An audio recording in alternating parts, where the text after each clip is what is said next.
നാട്ടികയിൽ CPIയോട് ഇടഞ്ഞ CC Mukundan MLAയുമായി ചർച്ച നടത്തി മുന്നണികൾ.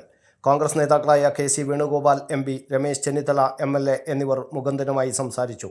സ്വന്തം പാളയത്തിൽ എത്തിക്കാൻ നീക്കവുമായി BJP സംസ്ഥാന നേതൃത്വവും മുകുന്ദനുമായി ചർച്ച നടത്തിയിട്ടുണ്ട്.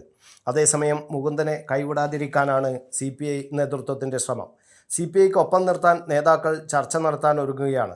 മുകുന്ദനുമായുള്ള ഏറ്റുമുട്ടൽ ഒഴിവാക്കി അനുനയ സാധ്യത തേടാനാണ് സംസ്ഥാന നേതൃത്വത്തിൻ്റെ ശ്രമം.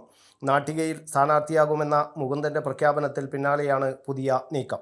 മുൻ MLA ഗീതാ ഗോപിക്കും പാർട്ടിക്കുമെതിരെ പൊട്ടിത്തെറിച്ച് CC മുകുന്ദൻ MLA രംഗത്ത് വന്നതോടെയാണ് CPIയിൽ അപ്രതീക്ഷിത പ്രതിസന്ധി ഉടലെടുത്തത്.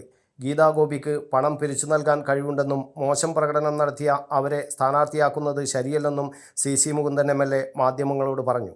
നിലവിലെ MLA CC മുകുന്ദനെ മാറ്റി മുൻ MLA ആയിരുന്ന ഗീതാ ഗോപിയെ മത്സരിപ്പിക്കാൻ CPI തീരുമാനിച്ചിരുന്നു. ഇതിനെതിരെയാണ് വിമർശനം. പാർട്ടിക്ക് പണം പിരിച്ചു നൽകാൻ തനിക്കാവില്ല. ഗീതാ ഗോപിക്ക് സീറ്റ് നൽകുന്നത് സാമ്പത്തിക സ്വാധീനം മൂലമാണ്. പാർട്ടി സീറ്റ് തന്നില്ലെങ്കിലും മത്സരിക്കുമെന്നും CC മുകുന്ദൻ MLA നിലപാട് വ്യക്തമാക്കി. പാർട്ടിയിൽ വിഭാഗീയതയുണ്ട്. CPIയിലെ വിഭാഗീയത കാരണം ഒഴിവാക്കപ്പെടുകയാണ്. ചേർപ്പ് മണ്ഡലം കമ്മിറ്റി തൻ്റെ പേര് നിർദ്ദേശിക്കാത്തതിന് പിന്നിൽ വിഭാഗീയതയാണ്.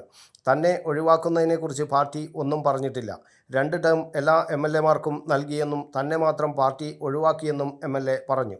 ഇതിന് മറുപടിയുമായി ഗീതാ ഗോപിയും രംഗത്തെത്തിയതോടെ വിവാദം കനക്കുകയാണ്. പാർട്ടി ഏൽപ്പിച്ച ചുമതല നിർവഹിക്കലാണ് ഇപ്പോൾ ലക്ഷ്യമെന്നും മറ്റൊന്നും തനിക്കറിയില്ലെന്നും ഗീതാ ഗോപി പ്രതികരിച്ചു.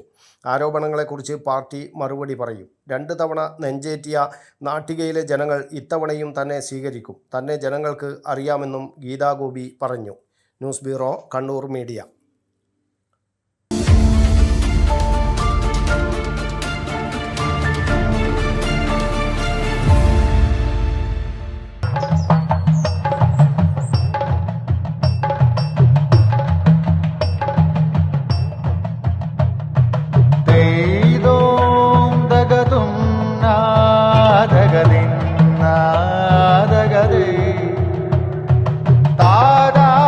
Relax.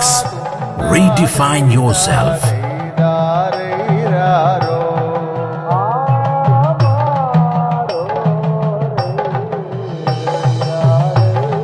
Green Planet Hotel, near Kannur Airport, Mattanur.